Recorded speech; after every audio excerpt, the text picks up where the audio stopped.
Ahmedabad crime branch को खबर मिली थी। वो जिस आदमी की तलाश कर रही है, वो आदमी शहर के निकोल इलाके में राजकुमार चौधरी नाम की फर्जी पहचान के साथ रह रहा है।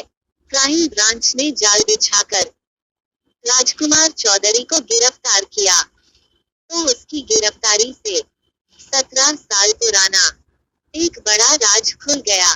दोस्तों नमस्कार, मैं हूँ आकांक्षा त्रिपाठी और आप देख रहे हैं क्राइम्स रिपोर्ट। आइए कहानी को आगे बढ़ाते हैं और जानते हैं क्या है वो बड़ा राज जिसे राजकुमार चौधरी की गिरफ्तारी ने खोल दिया।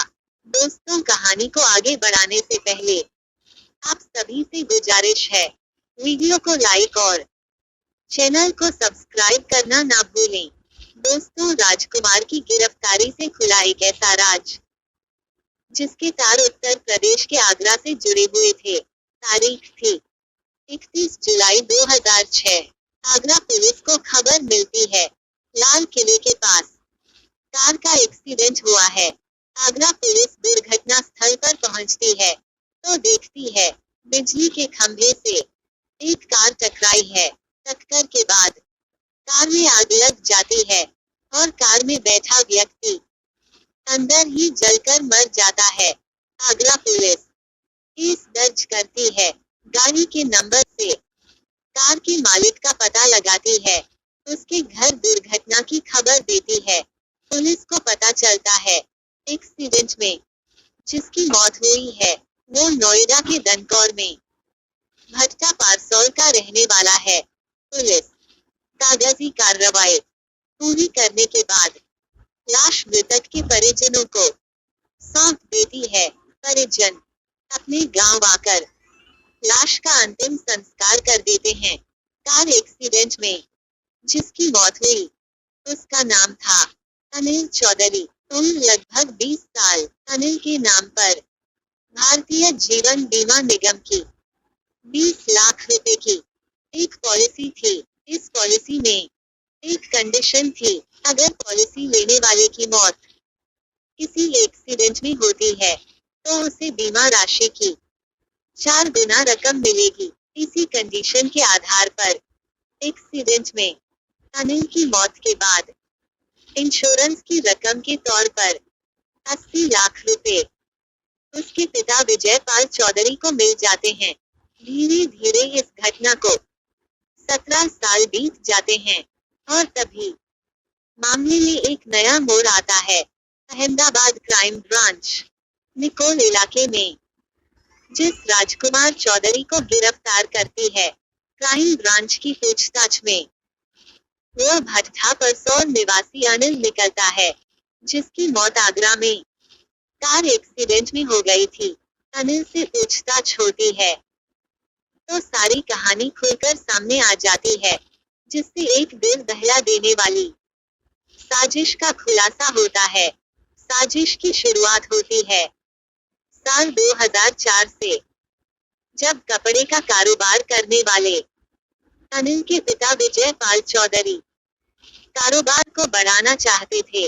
कारोबार बढ़ाने के लिए विजय पाल चौधरी अपने बेटे अनिल और 2 दोस्तों अभय सिंह और रामवीर के साथ मिलकर एक साजिश रचता है। विजय पाल अपने बेटे अनिल के नाम पर एक जीवन बीमा पॉलिसी लेता है। पूरा प्लान कुछ इस तरह था, अनिल की कद काठी वाले किसी आदमी की तलाश होगी।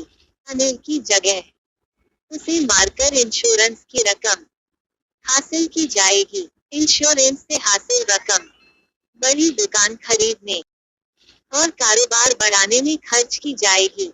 साजिश के तहत अनिल एक कार खरीदता है और अपने जैसी कद काठी वाले आदमी की तलाश में जुट जाता है।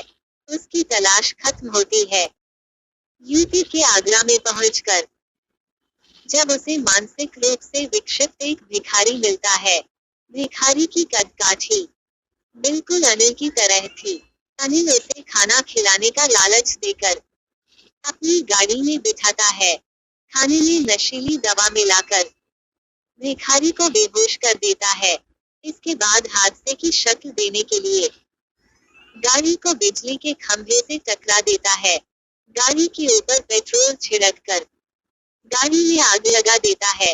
आग लगने से गाड़ी के भीतर मौजूद बेहोश भिखारी जिंदा जलकर मर जाता है। प्लान के तहत अनिल गुजरात के अहमदाबाद चला जाता है और अहमदाबाद में ही रहने लगता है।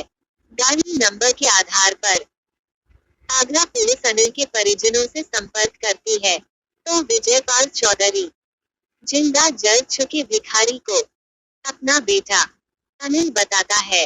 अनिल को एक्सीडेंट में मृत बता उसके नाम पर इंश्योरेंस की रकम हासिल कर लेता है।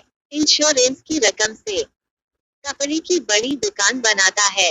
कारोबार को कई गुना अधिक बढ़ा लेता है। सब कुछ प्लान के मुताबिक हो रहा था। अनिल अहमदाबाद में राजकुमार चौधरी बनकर रहने लगता है। वो एक ऑटो रिक्शा किराए पर लेता है और धीरे धीरे वहीं बस जाता है। कुछ वक्त बीतता है तो अनिल एक कार खरीदता है और टैक्सी के तौर पर उसे चलाने लगता है।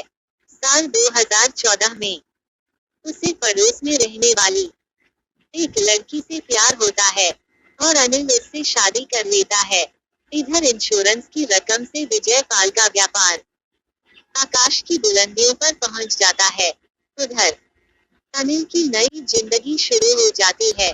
तभी नोएडा पुलिस को गुप्त सूचना मिली। विजयपाल चौधरी के बेटे अनिल की मौत कार एक्सीडेंट में नहीं हुई है। अनिल जिंदा है और फर्जी पहचान बनाकर अहमदाबाद में कहीं रह रहा है। इस खबर से नोएडा पुलिस के कान खड़े हो गए, क्योंकि यह खबर एक बड़ी साजिश की ओर इशारा कर रही थी। नोएडा पुलिस ने इस खबर की सूचना गुप्त रूप से अहमदाबाद क्राइम ब्रांच को भेजी और 2 बड़े अपराधों के जिम्मेदार अनिल को खोज निकालने का अनुरोध किया। नोएडा पुलिस से मिली गुप्त सूचना के बाद क्राइम ब्रांच ने अनिल की खोज शुरू की। लंबी चली खोज के बाद क्राइम ब्रांच ने अनिल को अहमदाबाद के निकोल में ढूंढ निकाला। हालांकि अहमदाबाद क्राइम ब्रांच के शिकंजे में फंसते ही बाप बेटे का राज खुल जाता है। इस मामले में शुरुआती कार्रवाई के बाद अहमदाबाद पुलिस ने अनिल चौधरी को आगरा पुलिस को सौंप दिया है। 27 जून को मामले के तीसरे आरोपी रामवीर की भी गिरफ्तारी हो गई। वहीं चौथे आरोपी अभय सिंह की मौत हो चुकी है।